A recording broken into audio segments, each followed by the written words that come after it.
Okay, good afternoon, and thanks everybody for being here today for this webinar presented by Behavioral Economics in Action at Rotman, or BEAR, in partnership with the Behaviorally Informed Organizations Partnership. This is excitedly our first webinar of this academic year. My name is Matt Hilchey, a postdoctoral research fellow with BEAR, and I'll be your moderator for today's webinar. Behavioral Economics in Action at Rotman is a research center at the University of Toronto's Rotman School of Management, whose three programmatic missions are to research, educate, and engage in meaningful outreach with our academic, governmental, and industry partners. These monthly webinars are our way of hearing firsthand from academics and practitioners who are making a meaningful impact in the world of behavioral insights, in particular, behaviorally informed business and evidence-based public policy. Today, it's going to be my pleasure to welcome Dr. Fadi Makki, the head of the B4 Development Foundation, or B4D, which was formerly known as the Qatar Behavioural Insights Unit. Before I introduce Fadi, I'd like to go over the ground rules for this webinar today. Following my introduction, our speaker will give a 30 to 35-minute presentation. During the presentation, I'd like to encourage you to submit your questions for our speaker by clicking on the Q&A tab at the top or bottom of your Zoom screen and typing into the entry box. At the end of the talk, and with time permitting, we'll have a question and answer session in which I will select questions from that Q&A tab to ask our speaker. Without further ado, I'd like to introduce Fadi Makki. Fadi leads the B4 Development Insights Unit at the Supreme Committee for Delivery and Legacy and is the founder of Nudge Lebanon and the Consumer Citizen Lab. He has over 2 decades of experience in public sector reform, socio-economic development, trade policy, and behavioral economics. He's a former Director General of the Ministry of Economy and Trade and the advisor to the Prime Minister of Lebanon. He served on the World Economic Forum's Council on the Future of Behavioural Sciences and is a member of the World Health Organization's Technical Advisory Group on Behavioral Insights and Sciences for Health. Fadi holds a BA from the American University of Beirut, a master's degree from the London School of Economics, and a PhD from Cambridge University. Fadi, thanks for joining us today. When you're all set, you can take it away. Thank you, Matt, for the introduction. Good evening, everyone. It's evening in Doha and Beirut. Looking forward to being with you for the coming hour. Thank you for BEAR, for the great invitation, for Dilip, for inviting me over. Looking forward. So what I will be talking about today is actually shedding lights on B4 Development's work. B4 Development is the first nudge unit in the MENA region. We'll start with a few words about what we do and its focus priorities. Then I'll move to some experiments. First, in sports context, to promote healthy lifestyle and inclusion. And second, and more recently, in COVID-19 context, example, to promote compliance with prevention measure or to sustain positive behavioral change in what we call the new normal. I will end with some lessons learned.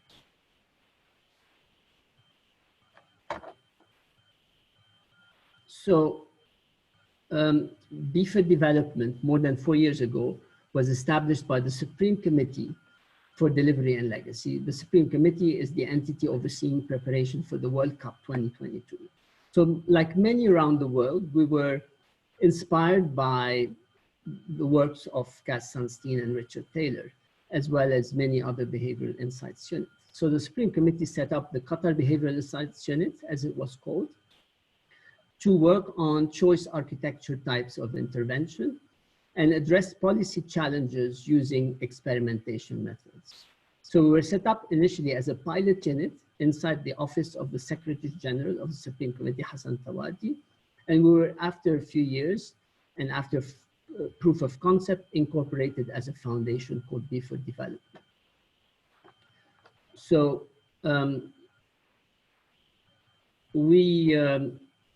our first set of priorities basically are workers' welfare, entrepreneurship, sustainability, education, public sector reform, and recently sports and healthy lifestyle. So since incorporation as B4D, we basically, in addition to experimentation, we set up an ambitious capacity building program to benefit other governments, NGOs, and academic institutions. The idea being a lot of the challenges that we're going through, whether it's Supreme Committee, whether it's Qatar, whether it's the Arab region, have behavioral roots. And challenges with behavioral roots require behavioral solutions, not conventional solutions. Let me move to experiments mostly done in sports, in areas of sports, inclusion, and social cohesion. And of course, as a unit hosted in an organization overseeing the World Cup and delivery, sports is at the heart of what we do naturally, right? So adopting a kind of a healthy lifestyle is very important. If you look at the addressing the risk factors behind non-communicable diseases, NCDs, life factors are very important.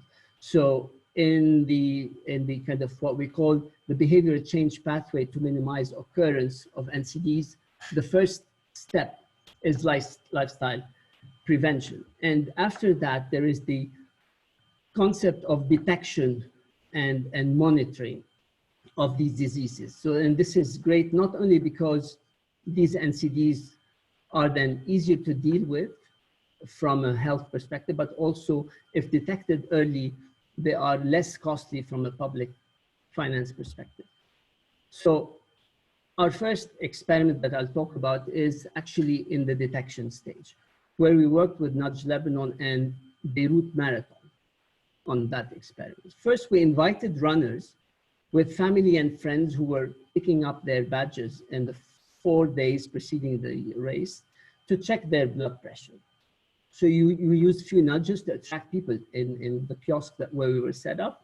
And we asked them if they were aware of high blood pressure issues. The results were indeed very interesting. So 76% of those who had hypertension were unaware of their condition, which shows the importance of making it easy to detect NCDs in malls, in large sports events, and in gatherings. Second, for those who had the hypertension condition, we randomly assigned them into one of two conditions. So either a control group who were told to seek medical attention and check again, or a treatment group called 3 weeks later and was reminded of their condition and asked to seek medical attention. Both groups were then contacted a month later to check who sought medical attention, who didn't. As a result, what we had is the analysis suggested that the reminder prompts successfully encouraged more participants to seek further medical attention. 45% treatment group versus 28% in the control, a 17 percentage point increase. So results of this experiment had just been published in the International Journal of Clinical Practice with a group of researchers from Warwick. Another experiment I will talk about was in the context of Generation Amazing program. Generation Amazing, for those who don't know, is the sister legacy initiative of BEARxBIOrg development, created also by the Supreme Committee. What this program does in a nutshell is use physical education classes in schools and turn them into football for development classes with an inclusion spin. So typically these GA sessions run for around 10 weeks, and participants are taught inclusion-related principles as they play football. So we ran this experiment with students in government and private Qatari schools who were offered to fill out what we call a Oneness Survey before the start of session 1 and at the end of the program to estimate how connected they feel to certain stakeholders, like their classmates, the PE teachers, and the school itself. For those not familiar with the Oneness Test, it is essentially a tool borrowed from social psychology, referred to as inclusion of the other in the self, which measures the closeness of social relationships. So simply put, students are asked how connected they feel to specific individuals or entities. And they have to select 1 out of 7 pairs of increasingly overlapping circles. So we did the Oneness Test at schools before they start the GA session, and we repeated at the end of the 10th session. And the results were also very interesting. It showed improvement in closeness in relationship and connection as a result of playing the game. In particular, in particular, vis-a-vis the PE teachers and their own schools. So this kind of oneness test is now common. We repeated we work with Generation Amazing to repeat it in many of its programs. So we repeated it in a smaller sample with work with World Cup project workers who participated in football for development sessions. Also, results were very promising. Oneness improved after playing the game vis-a-vis the World Cup as an event and vis-a-vis other participants, it did improve, but I mean, it wasn't statistically significant. So the next experiment was in the area of what we call psychological vaccine against fake news. Not yet rolled out in sport context, but will be soon with Generation Amazing. It was a collaborative effort between BEARxBIOrg Development and Nudge Lebanon on one hand, and with John Rosenbeek and Sander van der Linden at Cambridge University and Droog Company on the other hand. So we met Sander and John after they both developed an online game to inoculate players against fake news. The game, you can find it online, it's called Bad News. So www.getbadnews.com, which was very successful in the sense that those that play the game are more likely to detect fake news. And it has been translated to many languages, and we worked with them on translating it to Arabic. But what's interesting is that we decided to work with them on a new scenario in the context of prevention of violent extremism in a game we called Radicalize. So we sought to apply inoculation theory, in fact, to people who are vulnerable to recruitment by radical groups, essentially vaccinating social media users against recruitment attempts and malicious communications. Simply put, the game places the player in the role of a chief recruitment officer in a fictitious extremist organization. And by playing the game, players are taught about some of the manipulation tactics used by radical groups in their recruitment efforts. So Radicalized game has been recently tested by Nabil Saleh, who's a fellow at BEARxBIOrg and VP at Nudge Lebanon, as part of his LSE thesis. And it was tested as an RCT with 291 participants divided into a treatment group that played the game, Radicalized game, and a control group that played the classic Tetris game. So to measure the effect of the game, we use WhatsApp messages to test participants' knowledge of key techniques covered by the different stages in the game, gaining trust, isolation, activation stages. And each of the 6 manipulative WhatsApp posts makes use of one of the manipulation strategies used by the recruiters. So we asked participants to rate their manipulativeness on a 7-point Likert scale, both before and after playing. So prior to playing, participants in both treatment and control group had virtually the same answers, ranging on average between 5.3 and 5.6 on the Likert scale. After the treatment group played Radicalized, their assessment of how manipulative the WhatsApp messages has increased from a mean of 5.47 to a mean of 6.23. So the results suggest that playing the game, the treatment group is better at assessing the manipulativeness of the WhatsApp messages. So that was the first metric we looked at. Then we looked at the identification stage, which is the first stage. And basically, in that case, the WhatsApp question did not address. So we had to look at a set of questions designed to specifically test participants' knowledge on the techniques used to locate and identify vulnerable individuals. So we wrote 8 vignettes in the fake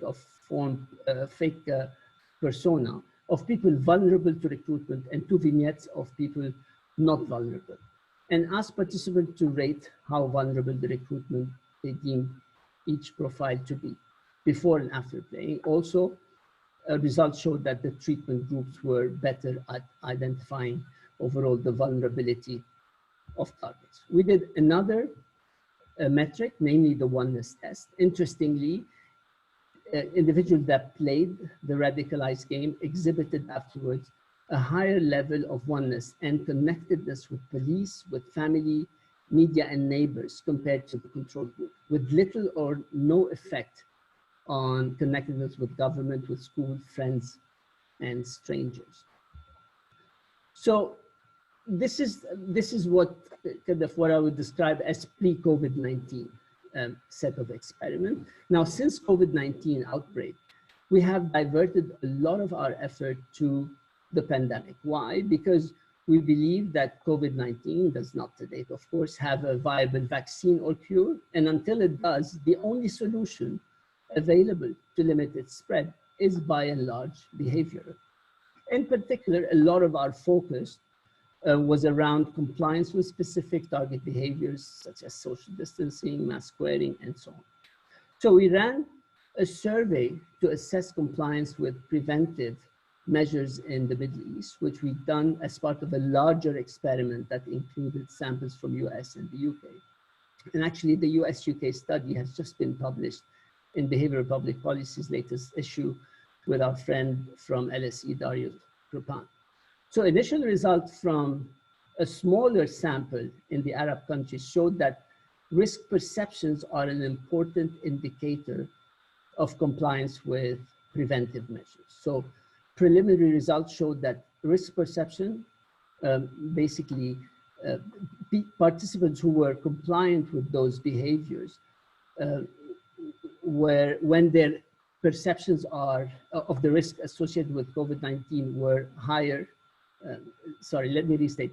So in particular, participants were more compliant with these behaviors when their perceptions of the risk associated with COVID-19 were high.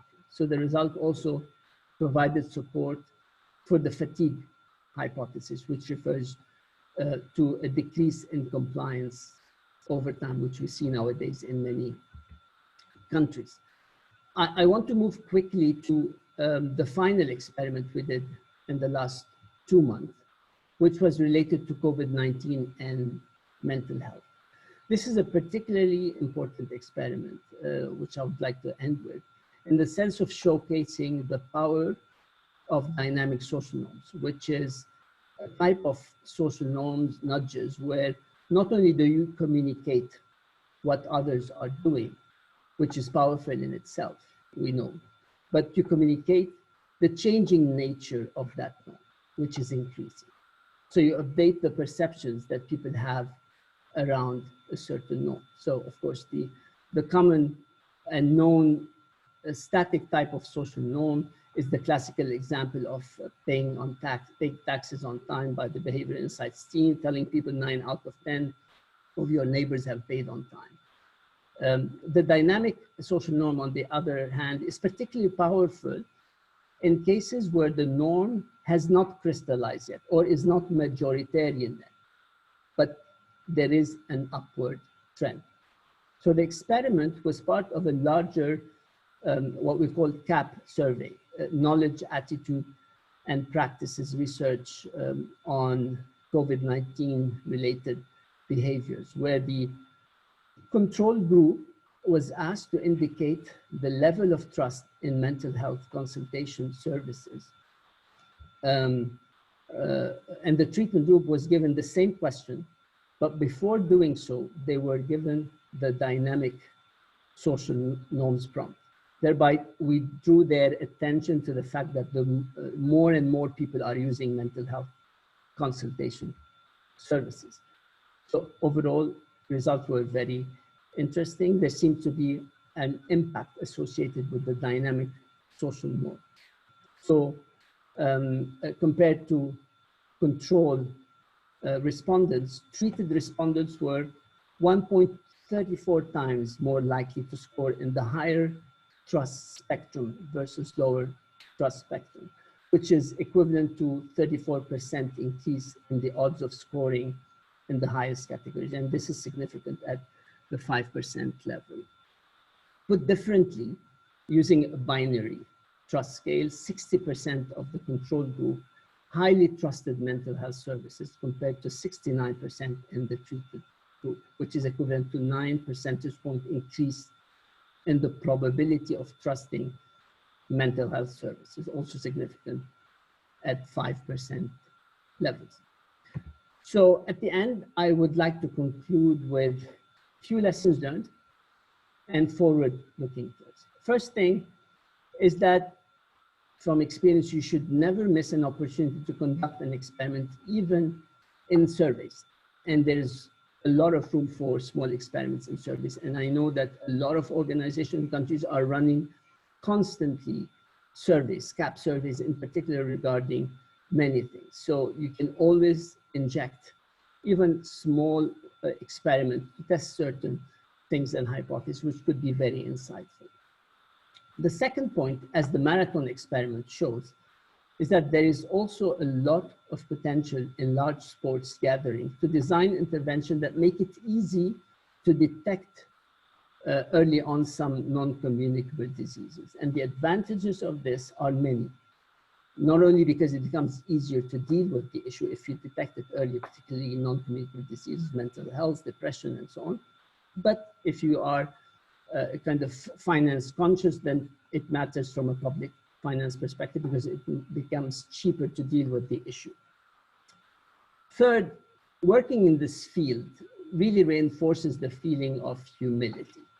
Oftentimes, we could be wrong about which programs, which projects, which initiatives are successful because we could be looking at the wrong metrics and KPIs. This is why we are introducing, particularly with Generation Amazing, the new concept of behaviorally informed monitoring and evaluation. So we're introducing it generally in our work, but more specifically with Generation Amazing sports initiatives in particular, which means we are being more experimental and more scientific in judging what works, not only regarding straightforward challenges, but also for more complex ones.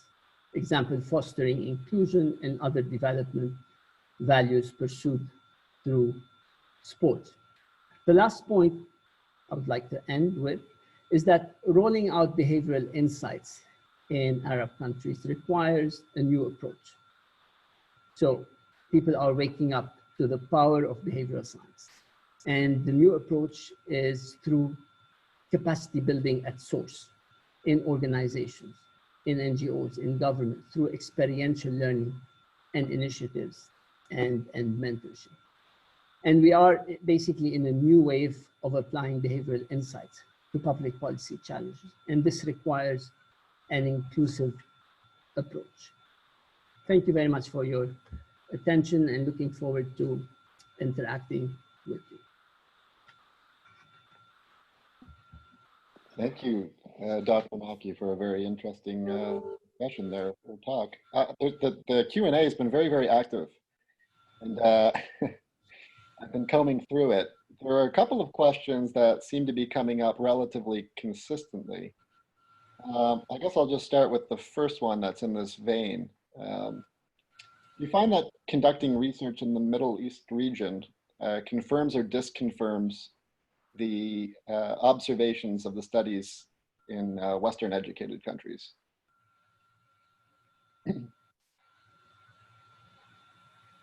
Sorry, can you come again, Matt? I think something. Yeah, absolutely. So maybe I won't repeat it verbatim. I'll try to put my own little spin on it. You're conducting a lot of research in the Middle East, North African region, and I think that a lot of literature is typically, we'll say, more Western or conducted in more Western countries. Are you finding that there's some discordance between the findings that these Western studies might suggest to be true and your own observations? I mean, yes, I mean, we have our golden motto, which we kind of have proved even more in our part of the world, that context does matter. So what works in one place does not necessarily work in another. Now, this said, I mean, we've seen things that really transcend context. We've seen, for instance, things like dynamic social norms are very powerful and they work in many contexts. We've seen, on the other hand, things like salience as a type of nudge to make it very visible for people to kind of trigger their system one does not always work. So as a matter of fact, we kind of joke about it, a nudge is not enough. They need a budge in some cases. But this said, with the literature that is available in the West, it's always good to start from that. I mean, in designing the experiment, you cannot take it and import it as is, but it's always useful to kind of read, understand what went wrong, and maybe if you have a large enough a sample, you could always use some of the legs that were tested and successful in different contexts. So there is more and more initiatives and experiments that are what we call non-Western, led by many organizations. One of them, Busara, is dealing with that. And there's kind of more and more kind of experiments that either validate what works elsewhere or kind of really show them some discordance with what has worked in different contexts. Sure. So I think that there might be a related question to follow up with. So I think it's sound to look at literature where it's found, and if it's predominantly in the West, then so be it. But recognizing that, you know, it's not necessarily going to be the case that the approaches that are used elsewhere will work for you. What strategies do you have in place to, we'll say, modify the approach or to take into account various cultural differences that might threaten the replicability of the results elsewhere? So as I mentioned, Matt, I mean, when you do a behavioral map, when you dissect a challenge, you naturally look at the stakeholders, you look at their biases, you do focus groups to understand their journeys, to depict potential entry points. And as a next step, beyond looking at the kind of the psychological dissection, you need to look at benchmarks, to look at lessons learned of what worked and what has not worked. So as such, you can always kind of look at those lessons learned, and that typically helps you design the experiment. And eventually it's a whole process of testing, learning, and adapting. And then what I would like to stress in this regard is that stressing the importance of celebrating failures as well. So sharing failures, saying what works, what doesn't work, and why it doesn't work, and sharing that as well. And then encouraging more kind of journals and then kind of academic circles to kind of write more about this and give enough room for lessons learned from failed experiments as much as from shared successful ones. Yeah, I mean, I think that's very, very reasonable. I'm going to ask one more question that's kind of in this vein. There seems to be a lot of interest in cultural differences that might exist in different regions. And I'm not sure how comfortable you'll be answering this question, and you don't have to, of course, if you don't want to. But are you aware of any, what would you say the main cultural differences are, West and Arab world, that might have a significant impact on the experiments that you're running? It's a pretty loaded question. It's okay. Sorry, the last part of the question, what main cultural differences between the Western and Arab worlds do you think would be likely to significantly impact the outcomes of your book? Yeah, I mean, I think there are, of course, many issues that kind of make experimentation more difficult in our part of the world, which is access to data, of course. So access data is not readily available everywhere. So that this is, of course, an important issue, which sometimes limit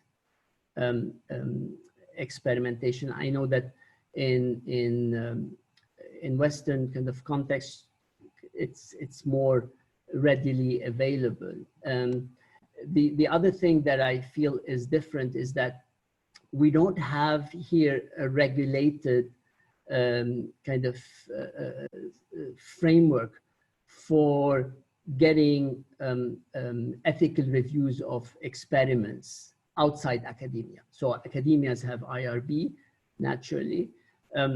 Non-academic nudge units or behavioral insights units do not have that. I know in many governments in Western countries, they have ethical reviews built into the boards, built in kind of various governmental structure. We don't have that yet. So it's very important to start kind of building that ethical review process into behavioral insights initiative, particularly as more initiatives mushroom day after day, whether in governmental sector, in non-governmental sector, or even and more so actually in private sector. And now we're seeing more private sector going into this. Okay, well, maybe we'll switch gears a little bit here. I have another question regarding mental health services. Specifically, from your work, have you seen any similar changes in perceived stigma from others? In other words, might dynamic social norms make mental health seem less like a taboo topic? I mean, nowadays, mental health is really a big issue, particularly in a COVID-19 related context.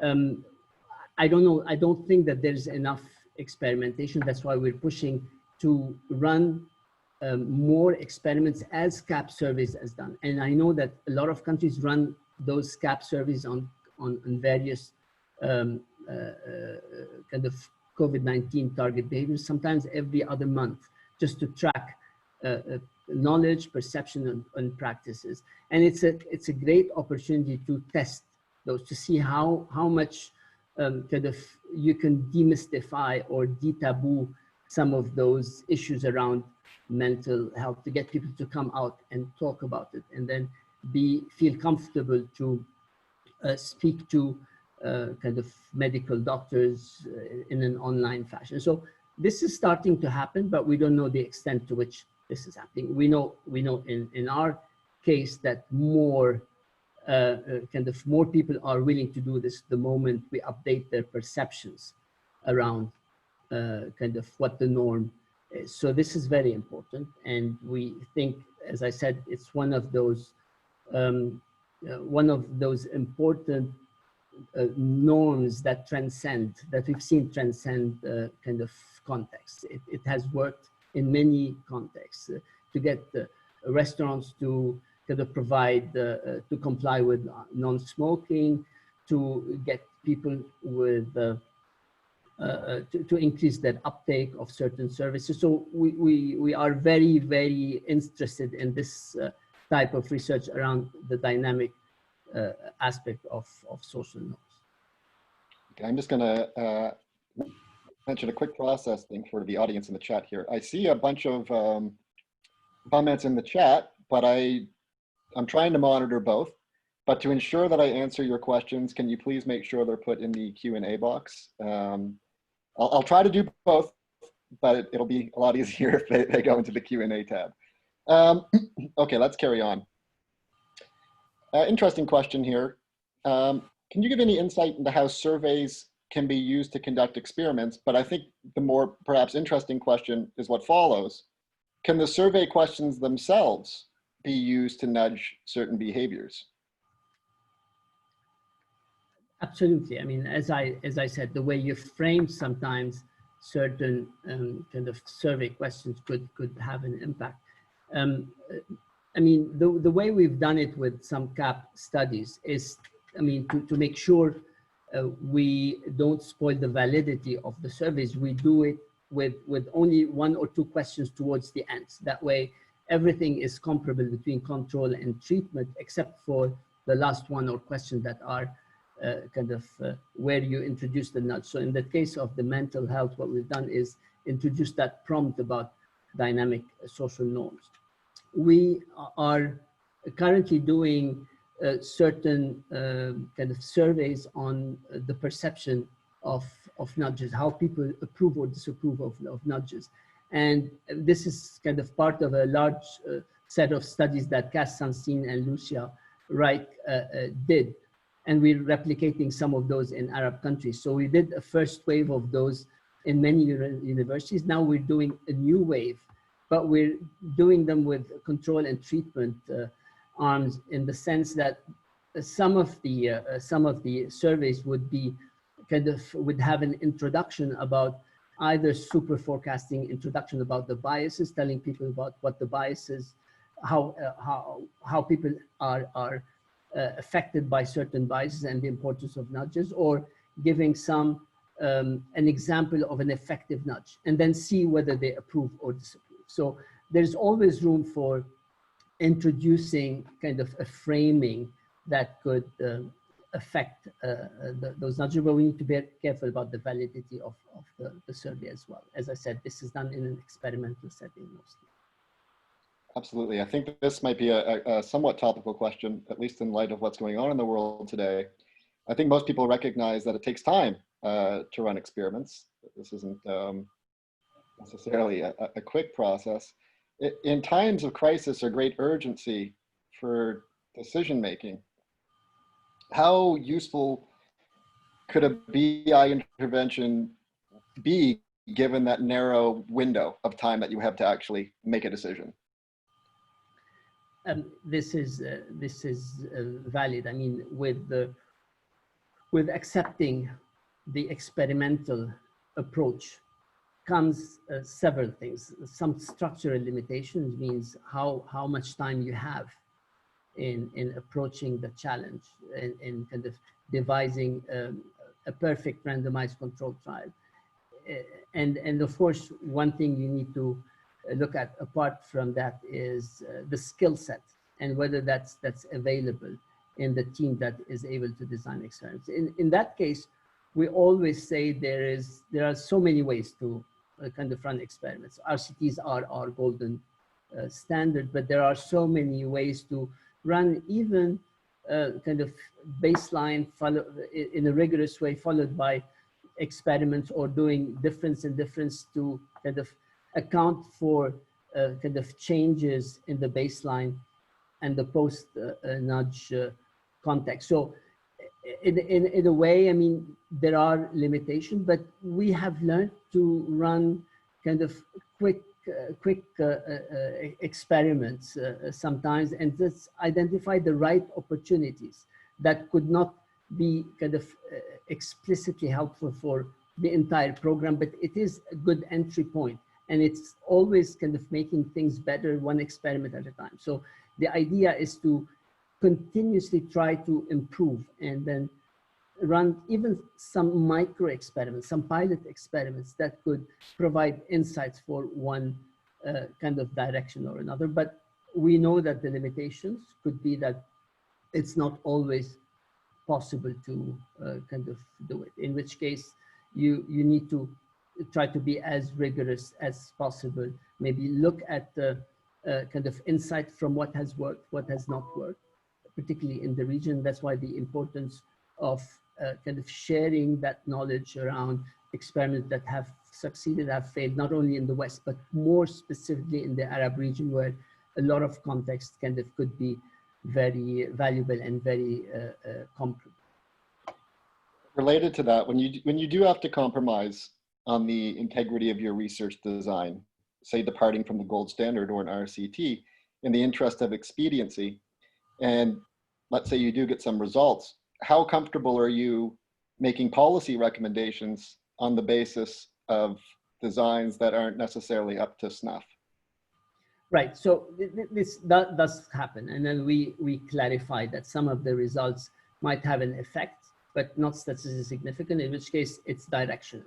So while kind of making recommendations, we do kind of give that caveat. But I would always say, I mean, that having some insight about what worked, what has not worked is even if it's not the most statistically significant one, is very helpful in guiding. So it's, instead of being completely in the dark, now you have a bit of insights of what could work, and you could kind of constantly try to improve what has worked direction. You could kind of continue using it and continue experimenting with future initiatives. So in a way, I mean, limitations are there. I mean, it might not be publishable in an academic journal, but certainly it is valuable for policymakers who are using far less rigorous techniques to come up with decisions and policies and projects and initiatives.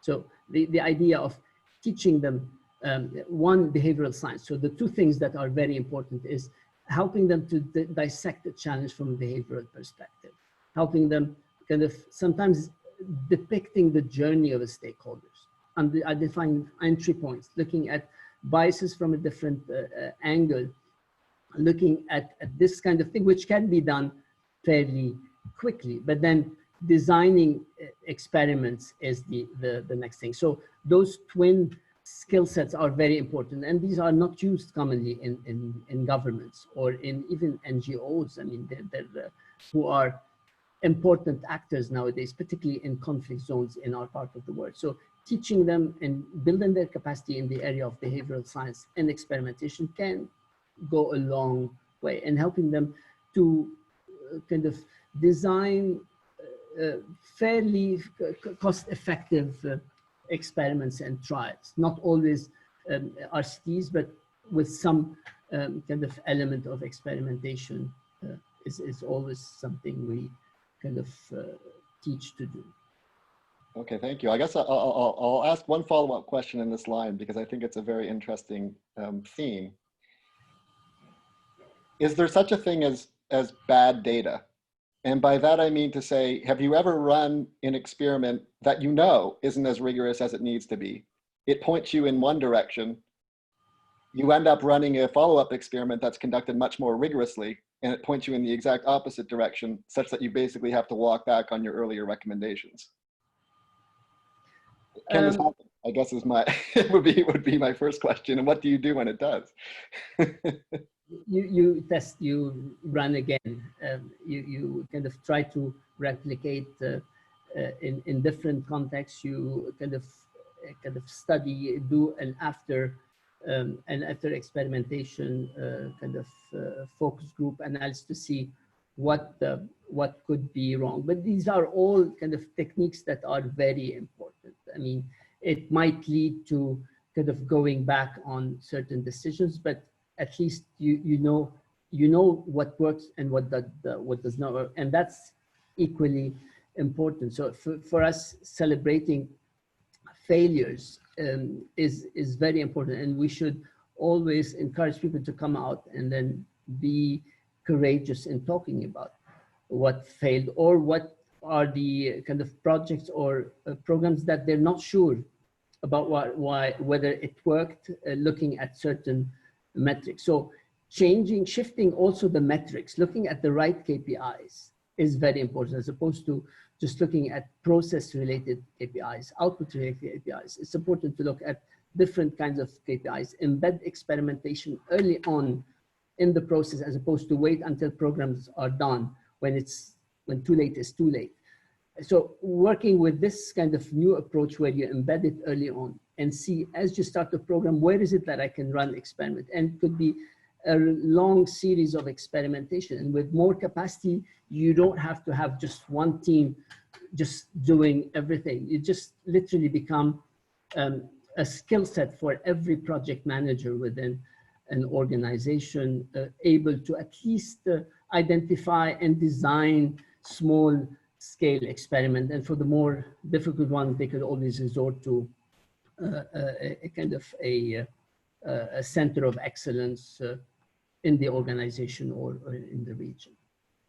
Well, thank you. That's a much more thorough and complete answer than I had even hoped. So I appreciate that. We do have, again, a lot of people like to go back to the differences between regions and the challenges that different regions face. So here's a question, I'll try to repeat it verbatim. The non-Western world generally offers more complex problems. Now, let's not agree or disagree with that for a second, but sanitation in India, animal poaching in Africa, water conservation in many parts of the world, refugee reintegration, and so on and so forth. What such challenges does the Arab world present then? And are there any thoughts on how BI could contribute to resolving those kinds of challenges that might not be getting as much mainstream attention right now? Right. So looking at the first wave of experiments, not only in the West, but even here in our part of the world, there were more the plain vanilla type. So more straightforward, kind of getting people to stop at the traffic light, getting people to reduce their speed, to litter less, to kind of eat healthy, to do choice architecture around cafeteria, to get people to pay their utilities bill. So we've done a lot of this, and so that have Western Behavioral Insights Units. As more traction has built around this, as more experience has been built around this, I think there was a new wave of behavioral science experiments tackling more complex issues. Issues such as quality education, issues such as inclusion, social cohesion, prevention of violent extremism. And for these, the sort of experiment, we as non-Western kind of units, we're not late in this because we have kind of hit that wave as it starts kind of building around the world. So we are happy to be kind of one of those early kind of pioneers looking at those complex issues like PVE, which, or social cohesion, which are problems that have behavioral roots. The trick is not to try to address it all as one program. And talking to policymakers here is very important. The narrative is important because if somebody asks you, can you deal with this in kind of one experiment? Of course, the answer is you cannot. What you need to dissect it and end up having a long list of experiments that you could run one after the other and sometimes simultaneously. But these issues are kind of behavioral, have behavioral roots, and then we learn how to dissect them, to identify the behavioral bottlenecks with a view to come up with the behavioral solutions for this, and then design the right experiment. So we have done quite a bit of inclusion. We've started testing things on oneness, which is very important. And we will be doing that with Generation Amazing in many of their sports grounds and sports platforms. We have, as I mentioned, addressed more complex issues, particularly recently in COVID-19 related context. So this is starting to happen, and behavioral insights, both as a way of approaching a problem to dissect it, and way of running experiments to kind of test behavioral intervention is very important. And I think we're beyond proof of concept, even on the more complex issues. And we've seen that we've ran experiments on improving either education outcomes or improving entrepreneurship trainings, or for that matter, other experiments on mental health to get more people to come back to speak to a specialist using some customization done by nurses or by primary healthcare centers. So we are seeing more and more kind of ways to address more complex issues. And then by kind of building capacity and scaling up use of behavioral science, you'll have a bigger number of participants who would be sharing ideas, who will be speaking about how to solve these problems and share more literature, show more experiments. And this is starting, I mean, the amount of experiments that have happened over the last 3 years, experimentation, RCTs and none, in the region and outside the region is just humongous. I mean, between I know Nudge Lebanon and B for Development, we've ran more than 80 experiments over the last 4 years. So, and then more are to come as we build more capacity. So our stakeholders are having more capacity to run some straightforward experiments and kind of leaving some of the more complex for our support and kind of intervention. Sorry for the long-winded answer, but I mean, this is a very important issue. You say it's long-winded, I say it's thorough. I think it's great. I mean, we're almost at the hour, but I think we have time for a couple more here. And question I saw that I'm actually particularly interested in. How does B4D and Nudge Lebanon successfully collaborate with academics? I know academics are kind of a different breed. And so I'm sure it's a little bit different. Thanks for that question. And actually, the first kind of approach to academia was not successful. It seemed like a lot of us antagonized academia because a lot of academics would look at what we do and say, this belongs to university, does not belong to kind of policymakers. You're running experiments, you're using research, you're using applied research to test what works. And some of them would be offended and antagonized by what we're doing. But of course, using different narratives, we cracked their code, and then we ran a large series of courses. And I could mention the first one we ran with Hamad bin Khalifa University, then with the American University of Beirut, then with American University of Kuwait. So we've ran a kind of a new type of courses that is both experiential, in the sense you're teaching the fundamentals with the academics of behavioral science, but also you're giving the students in one semester the opportunity to run experiments that are kind of pre-cooked or kind of pre-organized, in the sense you have already reached out to stakeholders. I mean, you haven't designed the experiment, but at least you have a pre-commitment from stakeholders to agree to kind of be a platform for experimentation. So that was a great win-win, and creating this opportunity for academia, which wasn't kind of very much available, was a great way of approaching it. And second, we are now reaching almost in every experiment that we do, we have at least one co-PI from academia, and we have kind of broadened our network of collaboration with the universities around the world to work with us. And for them, it's music for their ears, because what you're providing them with kind of in-kind grant, you're not giving the money, but what you're doing is creating opportunity for them to run experiments on real-life challenges, which we can look after, be the eyes and ears of those academics, and work with them on those through these various behavioral insights initiatives. And the third way of collaborating well with them is really reaching out to them to do ethical reviews, IRBs in particular. So we have affiliation with many universities, which allows us where kind of whenever we can, whenever we want to kind of get not only the academic, but get the IRB of that academic institution. But where we need to act quickly, like you just said, and there's no room to go through kind of an expedited or full board review, which might take a few months. There are nowadays third-party IRB sources that do provide this service and review it fairly quickly within a week or so. So we are using all these kind of resources to kind of work with academia, whether it's courses, whether it's kind of joint research and experimentation, and through giving them a way to kind of play an important role in oversight from an ethics perspective. Fadi, we're at the hour. I really do want to thank you for taking the time this evening. I know it must be, oh, what is it, 8 o'clock where you are probably, or something to that effect. Don't tell me if I'm wrong. I might be a little wrong, but it's always a pleasure listening to you.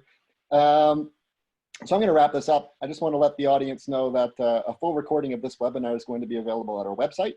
You can get there by just clicking the side tab labeled events, and then clicking the sub tab labeled Bear Webinar Series. In the future, our next webinar is going to be on Wednesday, October 21st at noon, and we'll be hearing from Gautam Rao, an Associate Professor of Economics at Harvard University. I'd like to thank everybody in the audience today for attending, and I'll let you all know that you can exit the webinar by closing your Zoom screen. Thanks again, Dr. Makki. I really appreciate it. Thank you, Matt. Thank you for the invitation. You're welcome. The best.